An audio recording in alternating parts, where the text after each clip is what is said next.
Baik, selamat pagi. Selamat pagi, Bu. Hello. Hai. Hai. Halo. Apa kabar? Luar biasa. Fantastis. Yes, yes, yes. Ya, terima kasih. Baik, pagi kita akan kembali dalam mata pelajaran agama Kristen. Tapi sebelumnya kita adakan ibadah singkat yang dipimpin oleh temanmu. Silakan.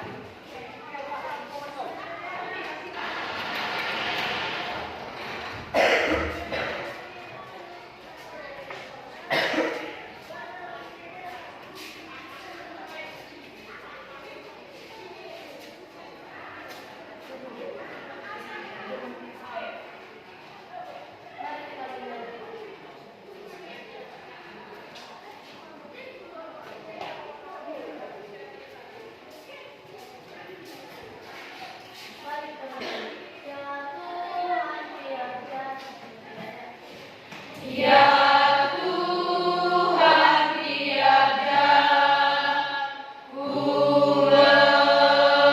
memerlukanmu.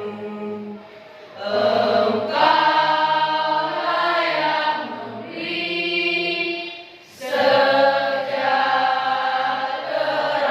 penuh. Setiap jaya Tuhan, jika ku perlukan, ku datang juru selamat, berkatilah.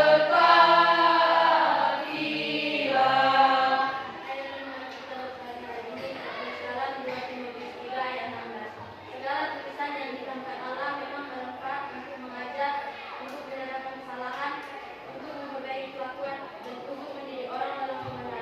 2 Timotius 3 ayat 16. 2 Timotius 3 ayat 16. Segala tulisan yang dikatakan Allah Segala tulisan yang dikatakan Allah memang bermanfaat memang bermanfaat untuk mengajar, untuk menyatakan kesalahan, untuk menyatakan kesalahan, untuk memperbaiki kelakuan, untuk memperbaiki kelakuan, untuk mendidik orang dalam kebenaran.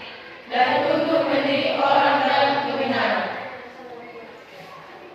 Terima kasih Bapak, terima kasih Yesus, terima kasih Kudus, terima kasih buat pagi hari ini kami dapat berkumpul di kelas kami ini dalam keadaan sehat. Bapak, supaya kami akan memulai pelajaran kami berkati dari awal mengenai dalam dunia. Inilah doa kami serahkan dalam kami. Terima kasih Tuhan, haleluya, amin. Amin. Baik. Ibu ambil absen dulu ya. Ya Bu.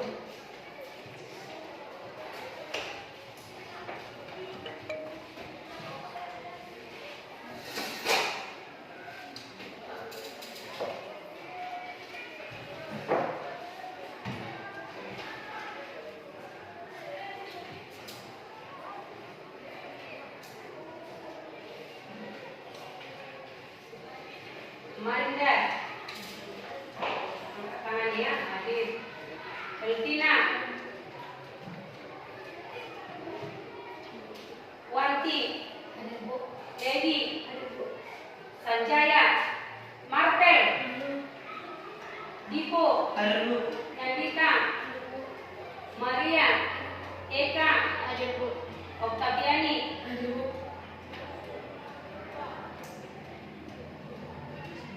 Tommy. Rehan. Jonathan. Berarti semua hadir kan? Ya, baik, terima kasih. Jadi pagi ini sebelum kita memulai pelajaran kita ingin mau bertanya, semuakah kamu pergi beribadah ke gereja? Semua, Bu. Ya, terima kasih. Dan ibu ingatkan kembali untuk besok adalah hari Minggu, maka ibu ingatkan dan ibu himbau supaya anak didik kami bisa mengikuti ibadah dan melaksanakan ibadah di dalam gereja. Baik, kita akan masuk pada pelajaran kita yaitu gereja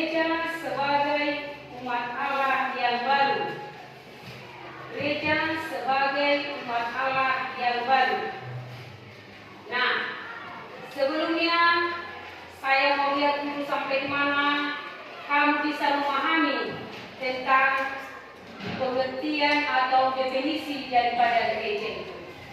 Nah, jadi siapa dulu bisa, kalau dari judul gereja sebagai umat Allah yang baru, apa pemahaman dari judul kita untuk pagi ini? Ya. Gereja adalah tempat beribadah. Gereja adalah tempat beribadah. Lihat, bagus. Yang lain. Gereja tempat orang beriman. Gereja tempat orang beriman. Gereja tempat perkumpulan Kristen. Gereja tempat perkumpulan orang Kristen. Yang lain. Gereja tempat kita bersekutu. Gereja tempat kita yang bersekutu. Nah, jadi kita lihat nanti. Kalau itulah pemahaman tentang gereja itu adalah merupakan tempat. Kan itu kan? Kalau semua teman-teman mengatakan gereja itu adalah tempat, maka akan kita lihat nanti selanjutnya. Benarkah gereja itu tempat? Benarkah gereja itu yang menurut kamu adalah sesuatu wadah? Nah, akan kita lihat. Tetapi sebelumnya kita akan belajar dulu dari lagu Tim Jemaat nomor, ya kita nyanyikan dulu sehingga kamu nanti tahu bagaimana pembelajaran kita ini, apa tujuan pembelajaran kita ini, supaya kamu memahami dari judul sehingga nanti kamu bisa mengikuti pembelajaran dengan baik.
Kemudian itu dari Tim Jemaat, kita belajar dulu ya.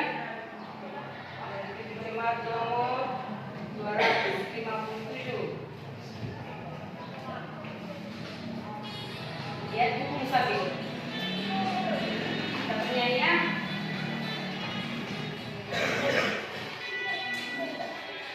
Ya, sekarang. Aku gereja, kau pun gereja, kita sama-sama gereja dan mengikut Yesus di seluruh dunia. Kita sama-sama gereja.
kita hubungkan, kan seperti itu.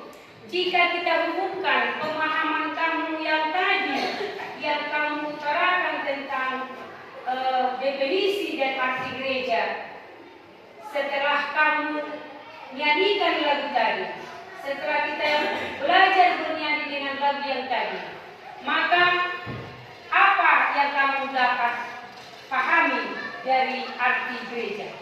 Ya, Bunga.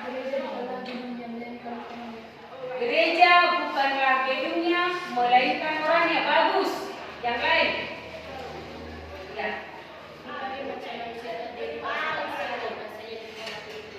Ya, gereja itu terdiri dari berbagai macam orang yang berbeda bahasa, warna kulitnya. Selanjutnya siapa lagi? Ya. Gereja kalau tidak ada orangnya bukanlah definisi gereja, bukanlah arti gereja. Bagus, tepuk tangan dulu kita. Saya bangga. Rupanya setelah ada pemahamanmu tentang semakin belajar, maka kamu tahu, maka kamu dapat menyimpulkan gereja itu, maka kamu dapat mendefinisikan gereja. Kita lihat, kita lanjut. Ibu mau tanya dulu, kalau kamu lihat gereja yang ada di sekelilingmu, kamu mau melihat gereja di sekelilingmu, apa saja nama-nama gereja yang ada di sekitar? Silakan. Ya, Dipo. GKRI, Bunga, HKBP, LC, Pentakosta, Bethel, GPI. Nah, inilah. Barangkali ini aja nama-nama gereja yang ada di sekitar kita, kan? Ya, Bu. Oke, inilah nama-nama gereja yang ada di sekitar kita. Jika kamu perhatikan juga, bagaimana bangunan gereja itu? Atau secara umum bangunan gereja yang kamu lihat, yang pernah kamu lihat itu seperti bagaimana? Ya, mewah, sederhana. Sebelah sini. Indah, bagus. Gedungnya besar, luas. Nah, banyak sekali tentunya, kan? Ada yang lihat, karena kita mungkin pergi ke daerah lain, kita lihat bangunan gerejanya mewah, besar. Tapi barangkali kalau kita pergi ke tempat lain, ke tempat pelosok-pelosok, misalkan ke pelosok desa, mungkin bangunan gerejanya sederhana. Nah, tetapi intinya bukan soal bangunan yang dipermasalahkan, bukan soal bangunan gereja yang mau kita bahas di sini, yang mau kita pelajari. Tetapi gereja itu adalah orangnya. Gereja itu orang. Bagus, luas, mewah, sederhana bangunan gereja itu tidak itu menentukan pribadi dari orangnya. Karena orangnya lah orang yang masuk ke dalam gereja itulah yang disebut dengan gereja.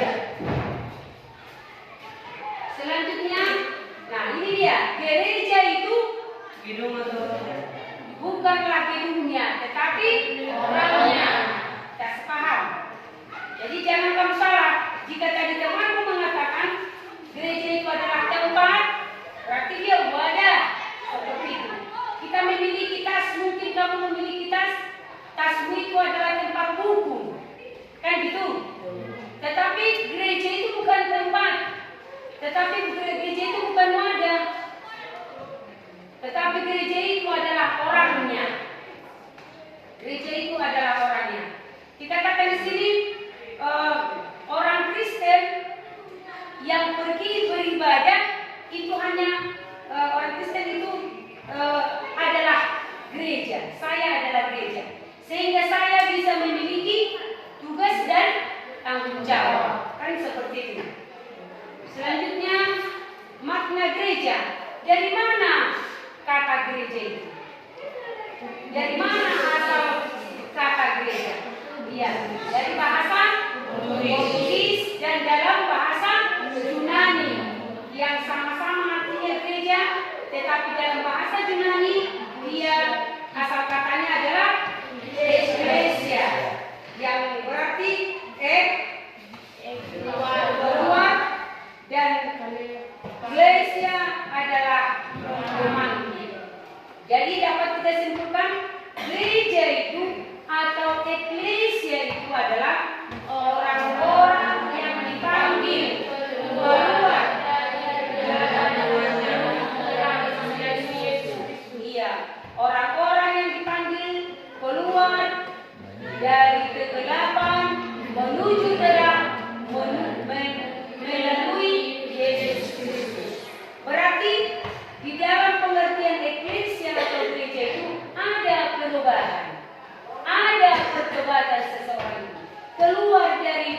dari kegelapan menuju terang melalui Yesus Kristus. Atau dikatakan sering keluar dan dipanggil dia keluar dari lingkungannya.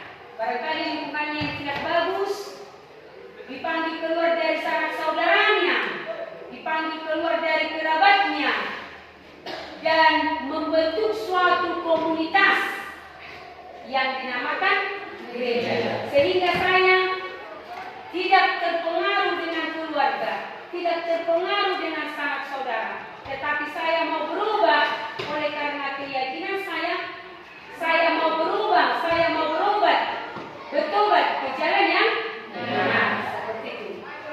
Nah, dikatakan sini dalam perjanjian lama bangsa Israel itu hidup dalam hukum Taurat.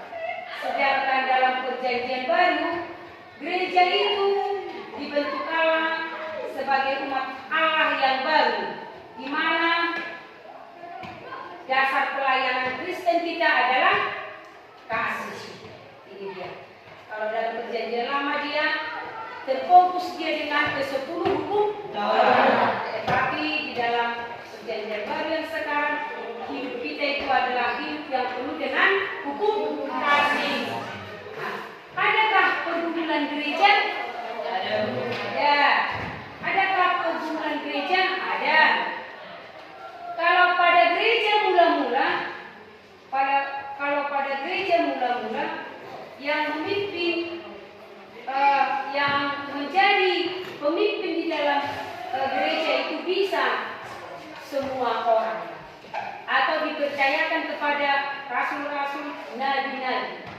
Siapa yang sudah mengetahui tentang firman Tuhan, maka dialah yang bisa memberitakan tentang firman Tuhan. Nah, jika sekarang kita bandingkan dengan sekarang, bagaimana kepemimpinan gereja pada masa sekarang? Diberikankah kepercayaan kepada kaum laki-laki dan kaum perempuan? Diberikan. Diberikankah kepercayaan kepada orang muda dan orang tua? Diberikan. Tidak ada perbedaan status. Artinya pada gereja mula-mula mereka terbuka kepada semua orang. Mereka berkumpul menjadi satu dengan latar belakang, suku yang berbeda, bahasa yang berbeda. Semua bersama, semua bergabung. Kalau pada gereja sekarang sudah ada gereja-gereja yang kesukuan. Kan seperti itu. Dipengaruhi oleh suku, sudah ada gereja terbentuk, sudah ada dipengaruhi oleh bahasa, sudah ada gereja seperti itu. Nah, jadi kalau pada gereja masa kini terbentuk dalam kelompok suku tertentu, sudah ada seperti kita HKBP, GKPS, BNKP, bukan itu PKRI itu bukan kesukuan itu, yang ada suku Matapilah, suku Bunya, seperti itu, Karola, Nias lah sudah ada. Nah, jadi tetapi hal ini tidak menjadi penghalang kita untuk mau memuji Tuhan, tidak menjadi penghalang kita untuk menyalurkan kasih kepada sesama kita yang berbeda, bukan berbeda suku, bahasa, agama pun termasuk juga. Jadi pemberian atau penyaluran kasih kita kepada sesama kita itu tidak dipengaruhi oleh latar belakang gereja mana dia, tidak. Nah, di sini dikatakan dalam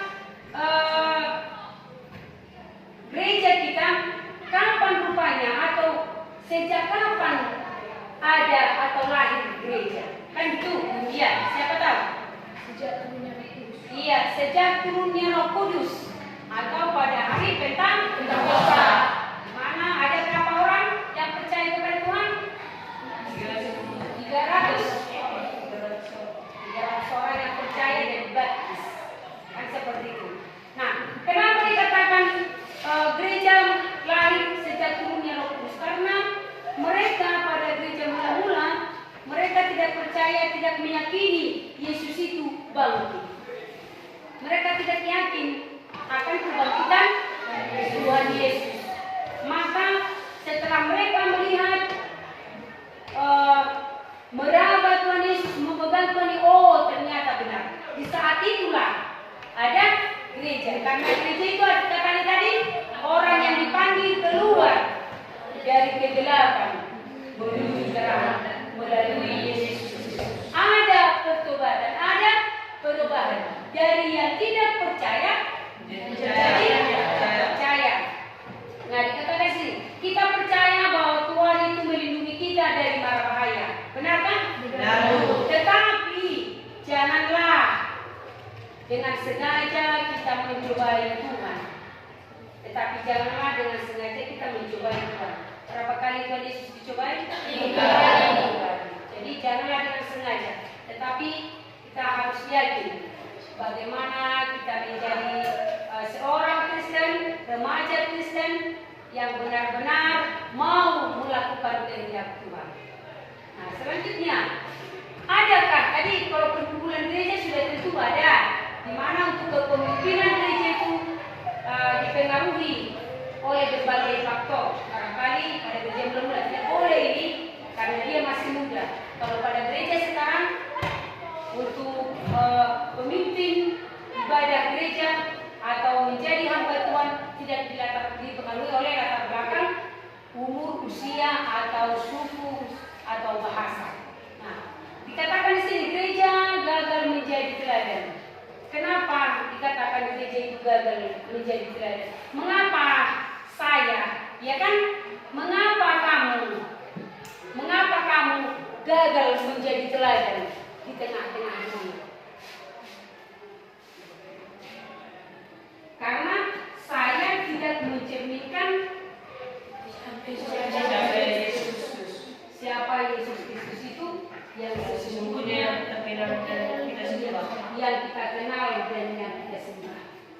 Saya gagal menjadi teladan, gereja itu gagal menjadi teladan karena belum sepenuhnya, karena belum dengan sepenuh hati menyerahkan hidupnya dan kehidupannya, tidak menjadi cerminan pribadi saya kepada orang lain. Mungkin hanya dengan kata-kata tetapi tidak lewat tindakan atau perbuatan.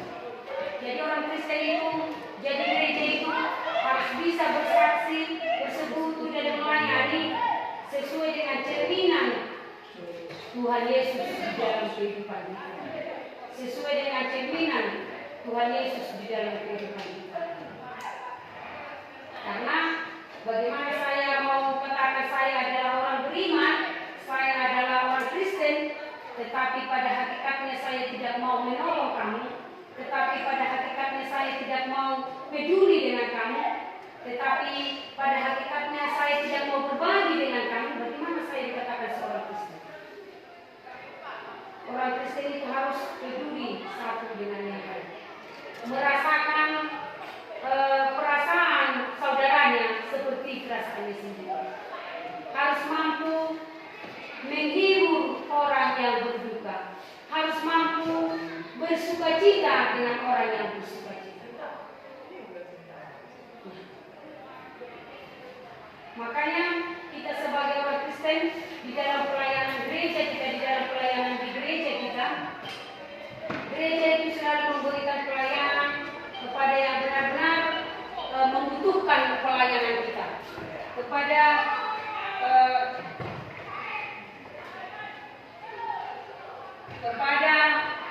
yang benar-benar membutuhkan perbuatan atau pertolongan kita. Nah, selanjutnya inilah ciri dari orang Kristen. Apa katanya sama-sama dulu? Hidup dan berbagi. Ya, seperti itu Pak kamu anak-anak saya. Maukah kamu berbagi dengan temanmu? Mau. Ya. Maukah kamu berbagi dengan temanmu? Apa contohnya? Kalau kamu mau berbagi dengan temanmu,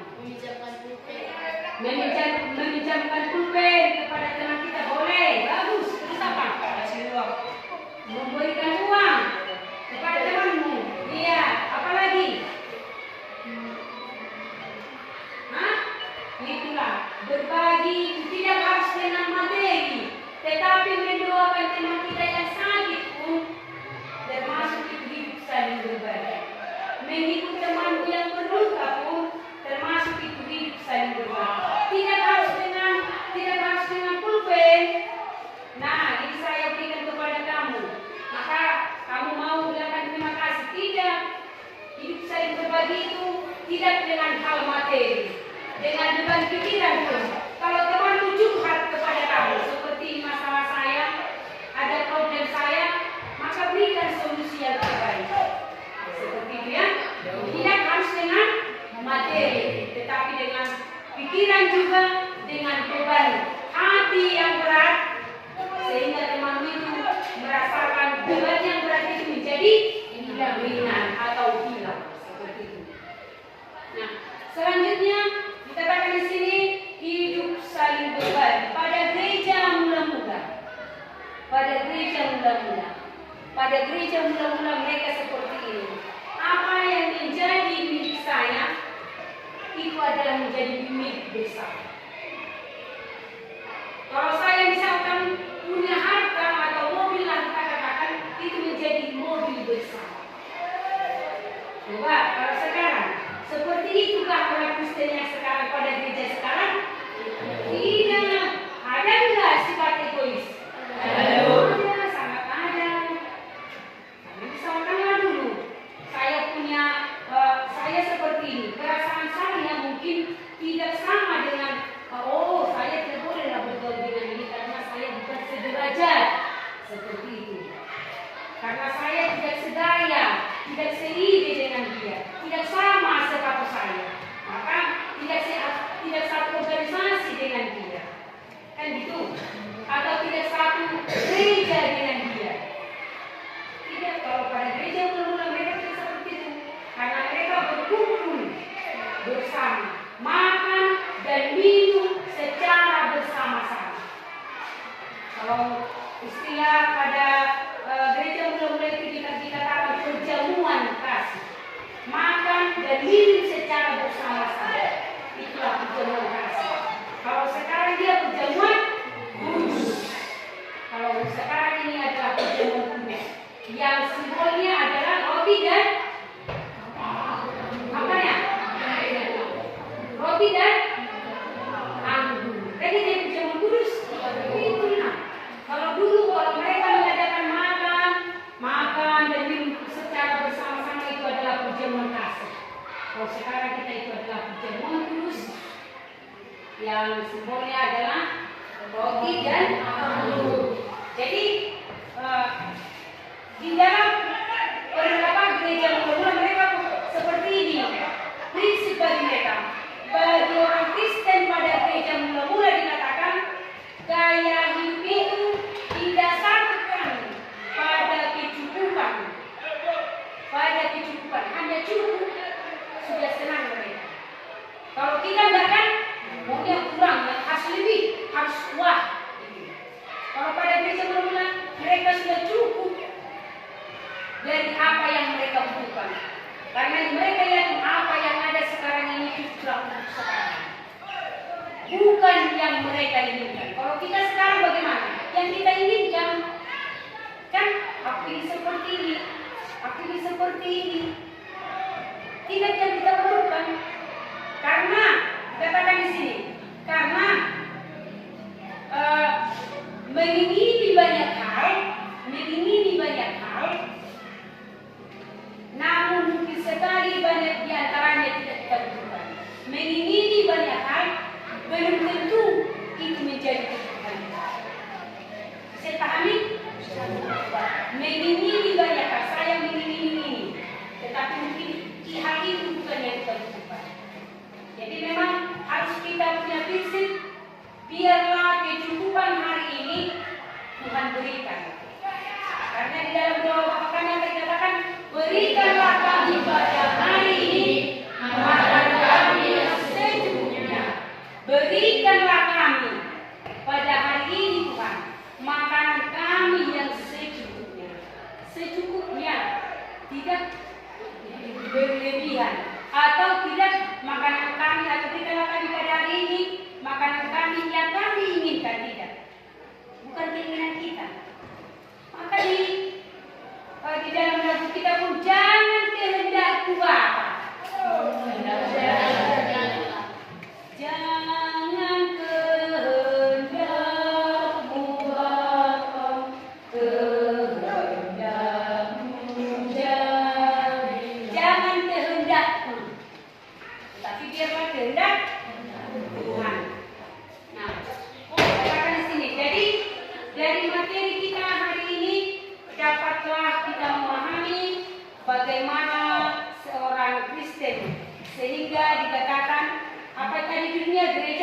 sebagai umat Allah yang baru.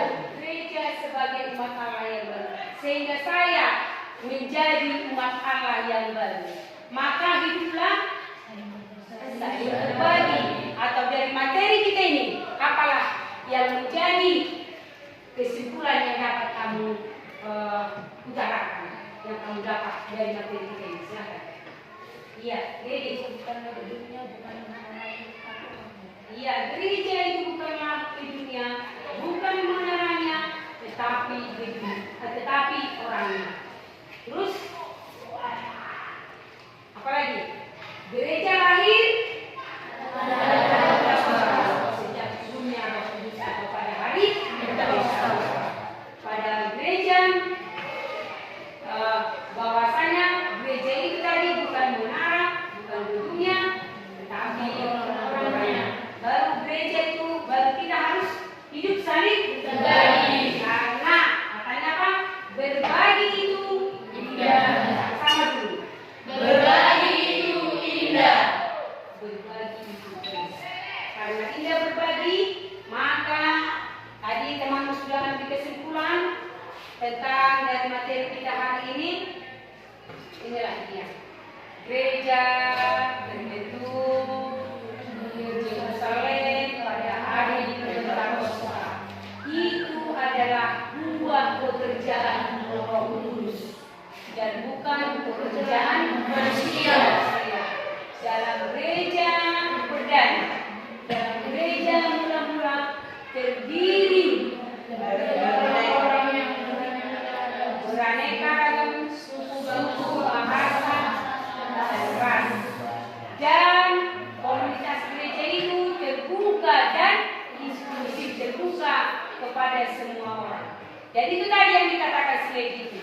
Gereja itu bukanlah menaranya, bukanlah gedungnya. Dengan demikian, kan itu. Kalaupun bangunan gereja itu mewah, kalaupun bangunan gereja itu sederhana, itu tidaklah penting. Yang terpenting adalah orangnya yang mau melaksanakan tugas dan tanggung jawabnya. Yang merupakan tugas gereja itu adalah koinonia, matinya, bersekutu, bersaksi, dan berlayanan. Nah, jadi ini dia gereja pada masa gereja mula-mula mereka itu tidak melebihi atau mereka tidak menginginkan apa yang mereka inginkan, tetapi mereka mau menginginkan apa yang mereka cukupkan seperti itu. Jadi oleh karena itu sebagai remaja Kristen di dalam hidup berbagi berarti kita harus mau menolong orang lain. Misalkan apa itu? Menolong orang yang susah, bagus. Menjenguk orang sakit, apalagi? Mendoakan orang yang sukses, iya, termasuk mendoakan orang yang sukses, bukan orang yang berduka. Suka dan duka harus menjadi hidup saling berbagi. Nah, jadi memberikan keadilan kepada orang-orang yang ditindas, memberikan keadilan kepada orang-orang yang ditindas. Baik, sampai di sana bisa dimengerti? Bisa dipahami? Baik, sebelum kita mengakhiri materi kita untuk pagi ini, ada tugas yang mau diberikan. Ada tugas yang mau berikan. Yang pertama, kata gereja berasal dari kata bahasa Yunani yaitu eklesia, yang berarti dipanggil keluar. Nah, yang menjadi pertanyaannya, bagaimana gereja kamu?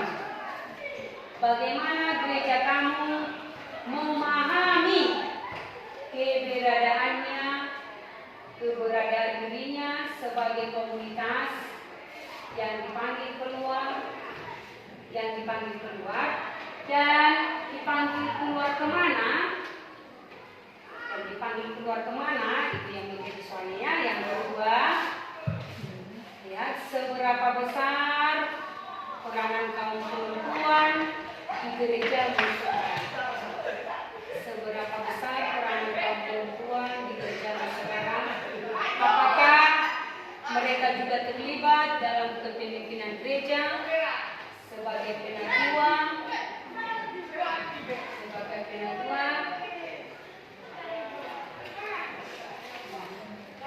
pendeta, ataupun sebagai uskup?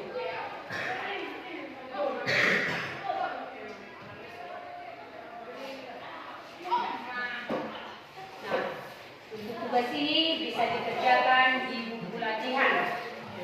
Tugas ini bisa dikerjakan di buku latihan dan dikumpulkan untuk minggu depan sebagai penilaian bagi saya sejauh mana kamu sudah memahami materi kita pada pagi hari ini.